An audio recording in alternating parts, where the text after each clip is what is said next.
Guys, welcome to our channel still learning. आज की video में हम ड्रामेटिक डिवाइसेस को डिस्कस करेंगे। तो अगर आपने अभी तक चैनल को सब्सक्राइब नहीं किया तो चैनल को सब्सक्राइब करें और बेल आइकन पे क्लिक करें ताकि आगे आने वाली वीडियोस आप तक पहुंचती रहें।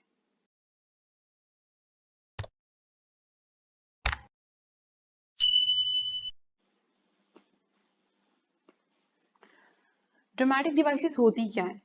ड्रामेटिक डिवाइसेस बेसिकली आपको इवेंट्स को अच्छे से अंडरस्टैंड करने में हेल्प करती हैं। कोई भी पीस ऑफ लिटरेचर है उसके अंदर राइटर जो है वो ड्रामेटिक डिवाइसेस को ऐड करता है ताकि आप उसको अच्छे से समझ पाओ। तो सबसे जो पहली ड्रामेटिक डिवाइस है वो है एक्ट। मेजर डिवीजन होती है प्ले के अंदर, किसी भी प्ले के अंदर जो मेजर डिवीजन है वो एक्ट है और छोटी डिवीजन जो होती है उसको हम सीन बोलते हैं। अब एक्ट जो थे ये पहले क्लासिकल ड्रामास में नहीं होते थे। पहले जो क्लासिकल ड्रामास थे उसके अंदर सिर्फ और सिर्फ सीन्स होते थे। लेकिन फिर शेक्सपियरियन प्लेज आए, मार्लो वाला टाइम आया, 16th सेंचुरी आई और इन्होंने एक्ट्स को इंट्रोड्यूस करवाया। 16th सेंचुरी के जो ड्रामाज है ना उसके अंदर आप आंख बंद करके तकरीबन 90% ड्रामास के लिहाज से 5 एक्ट ही होते थे उसके अंदर। उनका वे था ये लिखने का। और उसके अंदर आगे फर्दर सीन्स की डिवीजन होती थी एक एक्ट के अंदर। और जो एक्ट है ना इसको बाद में फेट एक्ट जो था, क्रिटिक इसने आके कहा था कि ये इस वे में लिखते हैं, इसने ये एक जो है पिरामिड बनाया था कि सबसे पहले एक्सपोजिशन होती है। एक्सपोजिशन में कैरेक्टर रिवील होता है, मेजर कॉन्फ्लिक्ट रिवील होता है, फिर आहिस्ता आहिस्ता राइजिंग एक्शन होता है, एक्शन आगे मूव करना शुरू करता है, फिर क्लाइमैक्स। सबसे ज्यादा जो सस्पेंस वाला पॉइंट होता है वो क्लाइमैक्स होता है। फिर आहिस्ता आहिस्ता चीजें रिजॉल्व होना शुरू कर होती हैं और एंड पे रेजोल्यूशन होता है। और सारी जो चीजें हैं वो, अब शेक्सपियर है उसके अंदर सारे कैरेक्टर्स मर जाते थे। किसी के अंदर हैप्पी एंडिंग हो जाती है, किसी के अंदर सैड एंडिंग हो जाती है, वो उसकी एंडिंग हो जाती है। तो लेकिन 20th सेंचुरी जो प्ले राइट्स हैं इन्होंने दोबारा इस पैरामिड को तोड़ दिया। उन्होंने 3 एक्ट्स 2 एक्ट्स जितने एक्ट्स में उनका दिल किया या फिर सीन्स में दिल किया उन्होंने अपने अपने हिसाब से लिखा, उन्होंने इस चीज को फॉलो नहीं किया।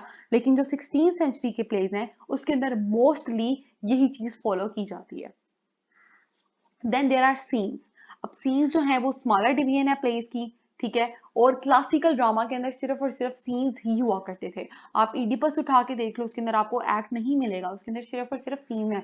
4-5 सीन्स के अंदर बस खत्म, कंप्लीट। उसका जो प्ले है वो खत्म हो गया, उसका रेजोल्यूशन हो चुका है। फिर अब प्लॉट की टाइप्स। प्लॉट में सबसे पहला है लीनियर प्लॉट। लीनियर प्लॉट क्या है? इसके अंदर फॉर एग्जांपल प्रॉब्लम आया, प्रॉब्लम को आहिस्ता आहिस्ता देखा कि कैसे सॉल्यूशन, उसका सॉल्यूशन मिल सकता है और एंड पे उसको प्रॉब्लम को सॉल्व कर दिया। अब इडिपस जो है इसकी बहुत अच्छी एग्जांपल है जो है लीनियर प्लॉट की। एक मसला उनके ऊपर आया, फिर आहिस्ता आहिस्ता उसका सोल्यूशन आया, फिर सोल्यूशन के एंड पे मतलब कोई आगे पीछे नहीं मूव कर रहा प्लॉट। एक प्रॉपर वे में उसने सच का पता लगाया कि क्या मसला था, क्या हुआ, कैसे मैं विक्टिम हूँ, और फिर आहिस्ता आहिस्ता उसने अपने आप को खुद ही सजा दे ली। तो ये है क्रोनोलॉजिकल ऑर्डर, एक प्रॉपर ऑर्डर के अंदर ये वाला जो प्लॉट है ये प्रॉपर ऑर्डर के अंदर चलता है। दूसरा आ गया non linear, move back and fourth. अब आप बहुत सारी मूवीज देखते हो उसके अंदर क्या होता है, फ्लैशबैक टेक्निक्स के अंदर पैरेलल, मतलब उसकी आज की लाइफ चल रही है, साथ साथ उसकी फ्लैशबैक में कुछ चल रहा है। तो इस तरह से ये नॉन लीनियर प्लॉट्स हैं। अब आप दुए शहवार, शायद पाकिस्तानी ड्रामा आप लोगों ने, बहुत सारे लोगों ने देखा हो, तो उसके अंदर यही वाली टेक्निक है, एक तरफ माँ की स्टोरी चल रही है, एक तरफ बेटी की स्टोरी चल रही है, और दोनों स्टोरीज मतलब साइड बाय साइड पैरेलल वे में चल रही है। एक तरफ फ्लैशबैक में माँ की स्टोरी चली जाती है उसी इंसिडेंट से रिलेटेड, फिर बेटी की आ जाती है। तो इस तरह से आप देखो कि प्रॉपरली आगे बैक फोर्थ चलता रहता है। उसके अलावा आप बहुत सारी और मूवीज भी देखते हो उसके अंदर बड़ी ये टेक्निक यूज होती है कि कभी कहीं से है, कभी कहीं से है, क्रोनोलॉजिकल ऑर्डर कभी भी फॉलो नहीं होगा, कभी आगे से, कभी पीछे से, कभी इधर से, कभी उधर से। लेकिन ये सस्पेंस में बड़ा मजा आता है, आप इसको काफी इंजॉय करते हो इस चीज को। और फिर तीसरा है साइक्लिक प्लॉट। साइक्लिक प्लॉट के अंदर जहां से करेक्टर जो प्रोटेगनिस्ट है ना वो मूव करता है वहीं पे वापस आ जाता है। अब इसके अंदर आप जो है, आप डिक्टेटर अगर आपने मूवी देखी हुई है तो डिक्टेटर की एग्जांपल आप ले सकते हो कि वो कहाँ से शुरू होता है। वो जाता है कि अपने जो एरिया है वहां से जाता है अमेरिका जाता है और अमेरिका से वापस अपने एरिया में आ जाता है। तो बेसिकली होता यह है कि कुछ चेंजिंग्स के साथ वो जिस जगह से चला होता है उस जगह पे वापस आता है, but by embracing some changings. ठीक है। अब डिक्टेटर की चेंजिंग्स तो अगर आपने मूवी नहीं देखी हुई तो आप देखोगे तो आप खुद बहुत इंजॉय करोगे, बहुत ही कमाल किस्म की चेंजिंग्स है उसके अंदर। लेकिन एंड पे कोई खास चेंज होती भी नहीं है, लेकिन बेसिकली बात यह है कि वो एक जगह से गया विद सम चेंजिंग्स, वो वापस उस जगह पे आ गया। ठीक है। तो ये है साइक्लिक प्लॉट। और ये इसका ये भी बना हुआ है, देखिए, होम, अवे और होम। ये जो इस तरह की चीज है ना, इस तरह की जो साइकिल आएगी इसको हम साइक्लिक प्लॉट बोलते हैं।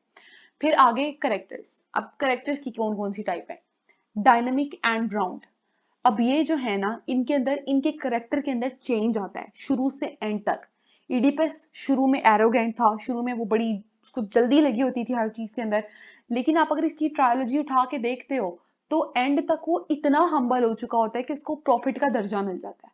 ठीक है, that is a big deal. एक शुरू में फुल एरोगेंट सा बंदा है जिसने रास्ते में गुस्सा चढ़ा, लड़ाई हुई एक बूढ़े इंसान के साथ, उसने उसको कत्ल कर दिया सोचे हुए कि मेरा बगैर के ये कौन हो सकता है, मतलब उसका बाप था जिसको उसने मार दिया था, कत्ल कर दिया था। तो शुरू में वो कितना एरोगेंट था, हर चीज को थोड़ा हेस्टली हैंडल करना है, गुस्सा आ रहा है हर चीज में, बस जल्दी से हो जाए, मुझे पता चलना चाहिए, सबके सामने सच बोलो। लेकिन एंड पे वो कितना हम्बल हो जाता है कि वो प्रॉफिट बन जाता है। ट्रायोलॉजी के एंड पे है बेसिकली, खाली इडिपस की जो स्टोरी है उसके एंड पे नहीं है ये। और फिर जो है फ्लैट एंड स्टैटिक। फ्लैट के अंदर उनकी पर्सनालिटी में कोई चेंज नहीं आता पूरे के पूरे प्लॉट के अंदर। अयागो को देख लें, अयागो शुरू से लेके एंड तक फूटे ही पड़वाता रहता है, कत्ल हो जाते हैं उसकी वजह से, उसको कोई फर्क नहीं पड़ता किसी चीज से। फिर एक दूसरा जो शेक्सपियर के जो प्लेज है उसके अंदर बड़ा इंपॉर्टेंट एक करेक्टर है फूल का। तो फूल फूल ही रहता है पूरे प्ले के अंदर, उसका करेक्टर बिल्कुल भी चेंज नहीं होता, ना ही उसे कोई एक्सपेक्ट करता है कि वो चेंज हो, because that person is full. फिर प्रोटेगनिस्ट। प्रोटेगनिस्ट वो है जिसके अराउंड सारी स्टोरी मूव करती है। वो इवल हो सकता है, वो बहुत अच्छा हो सकता है, वो हीरो हो सकता है, वो एंटा हीरो हो सकता है, एनीथिंग जिसके इर्द गिर्द पूरी स्टोरी रिवॉल्व करे, वो क्या है, प्रोटेगनिस्ट। अब आप नेटफ्लिक्स की सीरीज उठा के देख लो तो मेरा ख्याल है 90% सीरीज के अंदर तो होता ही ईवल बंदा, ईवल बंदा प्रोटेगनिस्ट होता है, एंड दैट इज फाइन। तो प्रोटेगनिस्ट जो है वो हीरो होना जरूरी नहीं है। ठीक है, आप सीरियल किलर्स वाले ड्रामास देखते हो तो उसके अंदर प्रोटेगनिस्ट कौन होता है, जिसके पीछे सारी सिक्योरिटी दुनिया जहान की पड़ी हुई है। तो प्रोटेगनिस्ट बेसिकली वही होता है जो खुद सीरियल किलर होता है, वो लोगों को मार रहा है but still he is a protagonist because the story is revolving around that person. और फिर जो 19th सेंचुरी है ना, वहां तक सारे के सारे मेल्स होते थे, लेकिन उसके बाद अब आहिस्ता आहिस्ता 19th सेंचुरी से ऑनवर्ड जो है, क्योंकि ऑब्वियसली फेमिनिज्म आया, काफी changings I, women were like कि भाई आपने हमें एक स्टीरियोटिपिकल कैरेक्टर क्यों दिया हुआ है, we don't want to do that. तो उसको चेंज किया, फिर अब आहिस्ता आहिस्ता जो प्रोटेगनिस्ट हैं वो फीमेल भी होती हैं आराम से, अब तो आराम से मिलते हैं हमें ऐसे प्लेस। और उसके बाद जो एंटेगनिस्ट, ओपोजिट प्रोटेगनिस्ट के जो भी ओपोजिट होगा ना, चाहे वो हीरो है चाहे वो विलन है, ठीक है, वो क्या होगा, वो एंटागनिस्ट होगा, वो उसके अगेंस्ट है। अब जैसे ओथेलो है, ओथेलो का एंटागनिस्ट कौन है, अयागो है, वो ईवल है। लेकिन इस तरह से अगर कोई हीरो भी हो और वो उसके अगेंस्ट ओपोजिट आ रहा हो तो वो एंटागनिस्ट होगा। फिर स्टोइक करेक्टर्स, ये है स्टीरियोटिपिकल करेक्टर्स, आर्कीटाइप्स। एक बुड्ढा अगर बीच में आ गया तो इसका मतलब ये है कि भाई इसने कोई समझदारी वाली बात ही बतानी है और इसके अलावा इसका कोई पर्पस नहीं है। ठीक है, आर्कीटाइप्स बेसिकली हमें फॉर्मलिज्म में पढ़े हुए हैं कि आर्कीटाइप्स जो हम एक बात एसोसिएट कर देते हैं कि ये तो ऐसा ही है। अब जैसे पुराने दौर में फीमेल से एसोसिएट कर देते थे कि हाँ भाई ये तो बड़ी कोई नाजुक सी होनी चाहिए, ऐसी लुक होनी चाहिए, ऐसी लुक होनी चाहिए, तो अगर इस तरह की लुक नहीं होगी तो she must be a prostitute.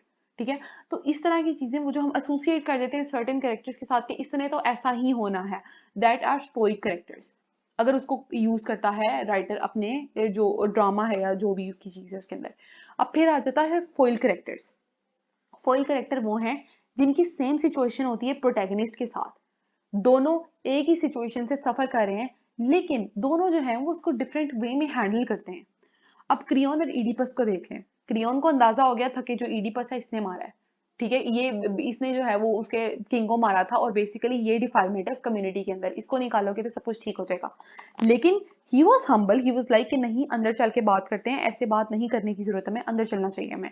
लेकिन Oedipus was haste, full haste में ही वॉज लाइक नहीं भाई इधर ही बात होगी, सबके सामने बात होगी, तुम बोलो क्या बात है। अब इडिपस और आप जुकेस्टा को देख लें, जुकेस्टा जहां पे इडिपस ने अपनी माँ से शादी की है तो माँ ने भी बेटे से शादी की है, ऑब्वियसली दोनों तरफ से मसला चल रहा है, दोनों बिल्कुल सेम सिचुएशन में सेम सिनेरियो के अंदर खड़े हैं, सेम मैरिज के अंदर खड़े हैं, बट स्टिल जुकेस्टा ने अपने आप को लटका लिया लेकिन इडिपस ने अपने आप को और तरह की सजा दी। तो ये बेसिकली ये चीज दिखाने के लिए होती है कि हाँ भाई जुकेस्टा मतलब बर्दाश्त ही नहीं कर पाई उस चीज को। तो ये दिखाने के लिए होती है कि डिफरेंट वे में एक कम्युनिटी के अंदर एक ही चीज से गुजरते हुए इंसान किस किस तरह से रिएक्ट करता है। तो आजकल की मूवीज में आजकल की डिफरेंट चीजों के अंदर आप इसी तरह देखते हो कि दो तरफ चीजें चल रही होती हैं, जो साइड बाय साइड प्रोटैगनिस्ट के साथ कोई और भी उसी तरह की चीज जो है वो सफर कर रहा होता है। फिर कैथारसिस। अब जो एरिस्टोटल था ना, he was in the favour of catharsis. अब जो मॉडर्न ड्रामास है इसके अंदर इतना ज्यादा कैथारसिस पे फोकस नहीं किया जाता, यहाँ पे होता है पैथोस। अब कैथारसिस ये है कि पिटी एंड फियर, एक तरफ तो पिटी है और दूसरी तरफ फियर होना चाहिए कि what if it happens with you. तो अरिस्टोटल कहता था कि आपने इस तरह की चीज लिखनी है कि सामने वाला बंदा जो है वो फियर फील करे दैट अगर मेरे साथ ही हो गया तो क्या होगा। लेकिन अब जो मॉडर्न ड्रामाज हैं वो मूव करते हैं पैथोस के ऊपर। वो बोलते हैं कि पिटी होनी चाहिए और साथ सैडनेस होनी चाहिए। ठीक है, आप सैड फील करो लेकिन आप फियरफुल फील ना करो। तो ये मॉडर्न ड्रामास का है और ये क्लासिकल ड्रामास का है। फिर यूनिटीज। अब जो अरिस्टोटल था he was in the favour of unities. वो कहता था कि भाई यूनिटीज नहीं तो प्ले नहीं, यूनिटीज खत्म तो प्ले खत्म। अब यूनिटी ऑफ टाइम क्या है कि एक जो आपका ड्रामा है that should happen between the time period of 24 hours. 24 घंटे होने चाहिए, एक दिन पीछे एक दिन आगे वाली कहानियां नहीं होनी चाहिए। ठीक है। यूनिटी ऑफ प्लेस, एक जगह पे होना चाहिए। अब जैसे आप इडिपस की, अब ये जो है ना Aristotle, he was a fan of Oedipus. वो कहता था कि इडिपस एक बिल्कुल परफेक्ट ड्रामा है। और वो यूनिटी ऑफ टाइम देख लें, इडिपस के पास इशू आया उसी दिन के अंदर अंदर इशू रिजॉल्व हुआ। जुकस्टा ने अपने आप को लटका लिया, इडिपस ने अपने आप को अंधा कर लिया, सब कुछ उसी एक 24 आवर्स के टाइम फ्रेम के अंदर अंदर क्रेयोन के एंटर होने के बाद, और वो सारे इश्यूज वहां से स्टार्ट होते हैं और वहीं पे खत्म हो जाते हैं। फिर यूनिटी ऑफ प्लेस, सब कुछ कहाँ हुआ, पैलेस के बाहर हुआ। पैलेस के बाहर खड़े थे, जुकस्टा के डेथ की न्यूज भी उधर ही आए, क्रियोन भी उधर आया, सारे उसके सारे उस पैलेस के बाहर ही आए। फिर एक्शन, एक्शन एक एक्शन के अराउंड जो है ना, ये यूनिटी मतलब सारा का सारा वो जो ड्रामा है वो रिवॉल्व करना चाहिए। अब उसके अंदर क्या था, इडिपस के अंदर आप देखो कि क्या था कि कोई डिफाइलमेंट है, कोई मसला आ गया हुआ है उस जगह के अंदर, तो वो डिफाइलमेंट को वहां से रिमूव करना है ताकि जो है वो उनका इशू रिजॉल्व हो सके और लोग वहां पे दोबारा खुश रह सकें। तो ये तीनों की तीनों यूनिटीज पहले फॉलो हुआ करती थी, लेकिन फिर आए 16th सेंचुरी वाले। ये तो कहते हैं ना कि सही वो लेदर जैकेट वाले लोग नहीं होते कि हाँ भाई we are gonna break everything, जो कि ट्रेडिशनल वे में होती थी। अरिस्टोटल तुम्हारी एक बात नहीं मानेंगे हम। ये आए, इन्होंने जो है यूनिटीज ब्रेक करना शुरू कर दी। जो शेक्सपियर था, अब उसके अंदर आप किंग लियर को ही देख लें, उसके अंदर यूनिटी ऑफ टाइम भी नहीं है। कभी वो कहीं मतलब 24 आवर्स में तो बिल्कुल वो कंप्लीट नहीं हो रहा। फिर उसके बाद यूनिटी ऑफ प्लेस, कभी वो किसी के पैलेस में जा रहा है, कभी वो किसी के पैलेस में जा रहा है, कभी वो अपने पैलेस में है। एक्शन जो है, एक्शन के अंदर आप देख लें कि दो डिफरेंट प्लॉट्स एक साथ चल रहे हैं। एक तरफ जो है वो लियर का प्लॉट चल रहा है और दूसरी तरफ जो है वो ग्लॉस्टर का प्लॉट चल रहा है। तो ये दो अलग अलग प्लॉट्स बिल्कुल एक साथ पैरेलल चल रहे हैं। बेशक मेन वाला लियर का ही है, बट स्टिल दो प्लॉट साथ साथ मूव कर रहे हैं। तो एक्शन भी जो है, यूनिटी ऑफ एक्शन भी गई। तो इस तरह से आप मार्लोव को देख लें, मार्लोव यूनिटी ऑफ टाइम, अब 24 घंटे का टाइम उसने, डॉक्टर 24 साल का जो है वो उसने टाइम पीरियड दिखाया हुआ है डॉक्टर फाउस्टस के अंदर। और ये भी नहीं है कि 24 साल बोल के स्किप हो गए। 24 साल जो हैं वो ऐसे स्किप हुए हैं कि उसने बताया कि कभी वो इधर जा रहा है, कभी वो इधर जा रहा है, कभी वो रोम में जा रहा है, कभी वो फलानी जगह पे जा रहा है, वो ये करके दिखा रहा है, वो ये स्टुपिडिटी दिखा रहा है। तो वो ये उसने साथ साथ दिखाया कि 24 साल में उसने किया क्या क्या है। एक प्लेस पे भी वो नहीं टिक रहा। तो ये चीजें कि इन्होंने आके यूनिटीज ब्रेक करना शुरू कर दी थी। फिर जो 19th सेंचुरी के है ना, उन्होंने भी, उनकी भी मर्जी है, कोई किसी का दिल करता है वो एक आधी यूनिटी फॉलो कर लेता है। 16 वाले भी ऐसे ही थे, किसी का दिल करता है यूनिटी फॉलो करता है, किसी का नहीं करता तो वो नहीं करता। But this is not a thing for a perfect plot कि हाँ भाई अगर यूनिटी हो, सारी यूनिटीज फॉलो होंगी तभी प्लॉट जो है वो परफेक्ट होगा। 19th सेंचुरी वालों में कुछ कुछ एक आधी करते हैं, कुछ नहीं करते, लेकिन वो कोशिश करते हैं कि प्ले को कुछ दिनों में कंप्लीट कर लें रादर देन ईयर्स। फिर कॉन्फ्लिक्ट। अब इनर कॉन्फ्लिक्ट और आउटर कॉन्फ्लिक्ट। इनर कॉन्फ्लिक्ट होता है जो साइकोलॉजिकली जो प्रोटैगनिस्ट है वो खुद डिस्टर्ब्ड होता है। ठीक है। फाउस्टस के पास जो एंजल्स आते थे दैट वाज हिज कॉन्शियंस। वो उसकी कॉन्शियंस थी जो उसको बता रही थी कि भाई एक तरफ उसको मतलब he wanted to do it, लेकिन दूसरी तरफ जो उसकी गुड साइड थी वो उसको बता रही थी कि भाई ये तुम अच्छा काम नहीं कर रहे हो, ये कुछ ठीक नहीं है जो तुम करने चाह रहे हो। ठीक है। ओथेलो के अंदर साइकोलॉजिकल टेंशन थी उसके अंदर एक रेसिज्म की वजह से। वो अपने आप को एक उसके अंदर कॉम्प्लेक्स था समहाउ कहीं ना कहीं, जिसकी वजह से उसने इतने आराम से बिलीव कर लिया कि उसकी बीवी उसको धोखा दे सकती है, इस तरह की सारी बातें। अब आउटर कॉन्फ्लिक्ट जो है वो एंटेगनिस्ट से भी हो सकता है। अब ओथेलो का कॉन्फ्लिक्ट किससे था, अयागो से भी था। उसके अंदर भी मसला था लेकिन उसके बाहर भी मसला था। 16th सेंचुरी में एंटागनिस्ट के साथ होता था, क्लासिकल के अंदर ये होता था कि गॉड्स और फेट के साथ जो है ना वो आपका होता था। अब इडिपस की आप एग्जांपल ले लो, तो भाई जब उसके फेट में लिख ही दिया गया कि उसके साथ यही सब कुछ होना है, उसने आगे जाके अपनी माँ से ही शादी करनी है, तो वो बेचारा क्या करे। तो समहाउ एक तरफ उसकी अपनी भी गलती है थोड़ी बहुत, लेकिन आप कह सकते हो कि कॉन्फ्लिक्ट जो था वो उसका गॉड्स और फेट के साथ था। गॉड्स ने उसका फेट पहले से ही लिख दिया हुआ था। तो ये चीज है कि कॉन्फ्लिक्ट इनर भी होता है, कॉन्फ्लिक्ट आउटर भी होता है। फिर irony, irony is the most important literary device. किसी भी चीज में, पोइट्री, ड्रामा, नॉवल, हर चीज के अंदर आयरनी बहुत इंपॉर्टेंट है। इवन कि आप अपनी डेली लाइफ में भी बात करते हो ना, तो मेरा ख्याल है आयरनी के बगैर तो हमें से कोई भी बात नहीं करता। सबसे पहली है वर्बल आयरनी। वर्बल आयरनी का मतलब है कि आप उल्टा बोल रहे हो जो आप कहना चाह रहे हो।